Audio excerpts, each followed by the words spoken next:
My guest is Michelle Nelson. She's the co-owner of Nelson Boxing. So, in your past, you must have encountered or dealt with a lot of leaders. Who are the leaders, past and present, that had a great influence on you? Well, I'd have to say my longtime coach, John Devison, would be the number one. Just his leadership style and how I had so much confidence in his leadership style. I learned a lot from him, the way he interacts with other athletes and the way he builds up your confidence to make you ready to get in that ring and do what you got to do. He would be my number one leader that has taught me pretty much a lot about leadership and boxing. Okay. And what are the skills that you think you need to be successful as a leader? As a leader, I think, well, one thing, you definitely need to be passionate about what you're doing.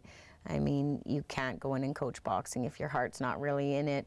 So definitely being passionate and being committed to what you do.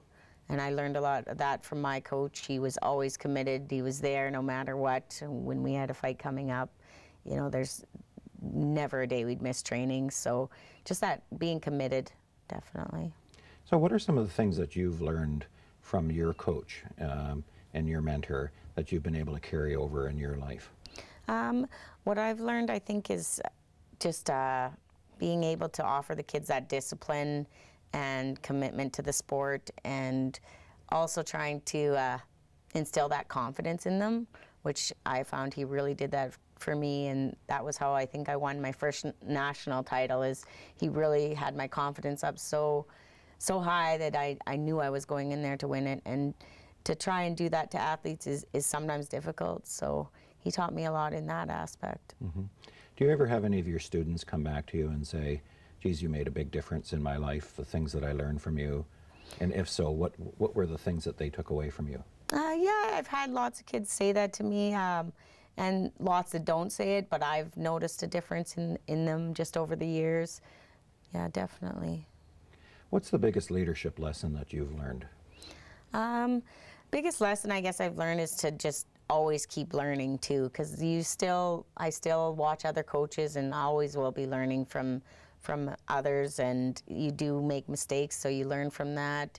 And learning that, I guess, even though you want them all to succeed and build the leadership qualities you want, not all of them will take the road you want them to take, I guess, and not letting that get you down. Sometimes with boxing, you have one kid that you just have, your heart's in it, and you see the talent they have, but they won't always use it. So what do you do in those cases when you know somebody's got a ton of talent but just isn't able to realize it?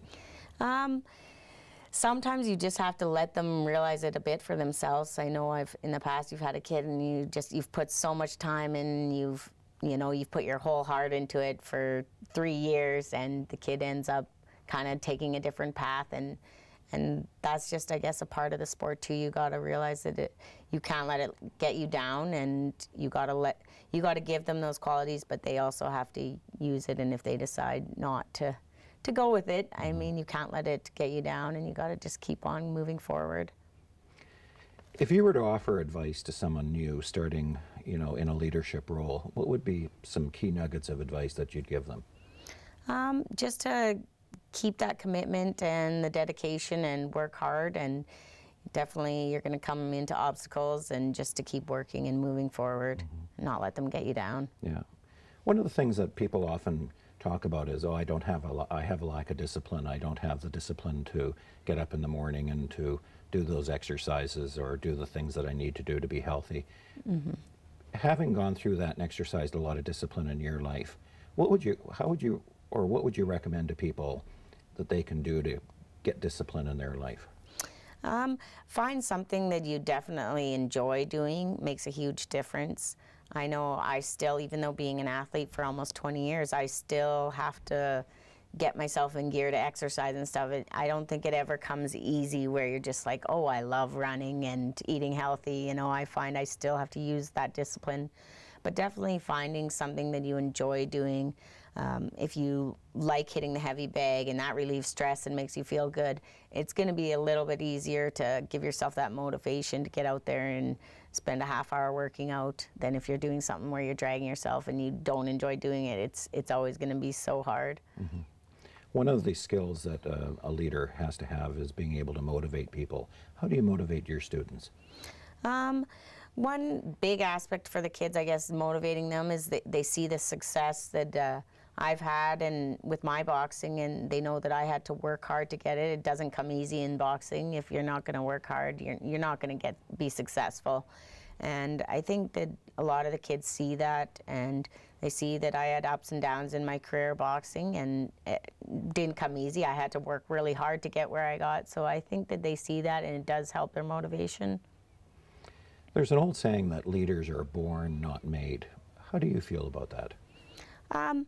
I don't know if I believe that. Like, I don't consider that I was born a leader. I think that my coach definitely changed who I was in life and stuff. I don't think that you have to be born a leader. I see some kids that come in and quiet, and at one kid, you would never think that the kid would be a boxer or a leader or anything. And after a year of competing, he was just such a confident kid that he ended up going on to be a leader. And it's just, I think that different things in your life give you that confidence to be a leader. Mm-hmm.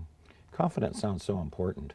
Yeah. You got to be able to believe in yourself and who you are and what you bring to the table. Sounds like it's so important, not only in boxing, but leadership as well. Yeah, definitely. Okay. Do you think there's such a thing as a perfect leadership style? I don't think there is. I think that it has to adapt to the people you're leading. I mean, even with our gym, every kid is different. So some style that will work with one athlete won't work with the next. Mm-hmm. So I think you just have to be adaptable. So the rah-rah approach might work with somebody, but not with somebody else? Yeah. Yeah, okay. Do you think you need to be a CEO or a head of an organization to be a leader?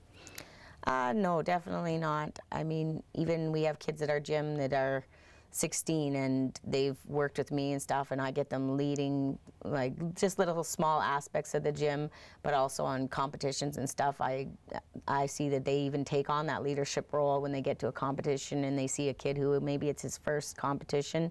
They start to take that on without me even asking them to. So I think that definitely you don't have to be a CEO. Anyone can be a leader. Mm-hmm. Do you think sports is the best way to teach people leadership and get them involved in leadership roles?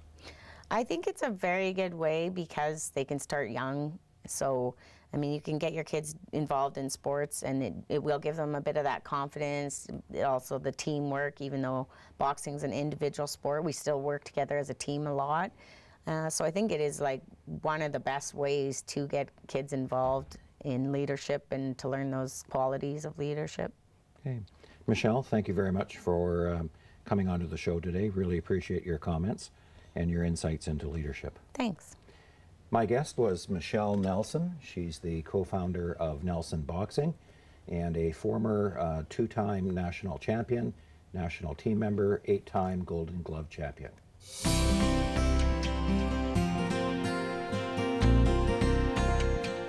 Thank you for joining us on The Leading Edge Conversations with Saskatoon's Leaders. I hope you found today's show thought-provoking and interesting. If you have any questions about leadership or you'd like to talk to me about the show in general, send me an email at dave@highperformancehr.ca. I'd love to hear from you. I'd like to close with this quote on leadership.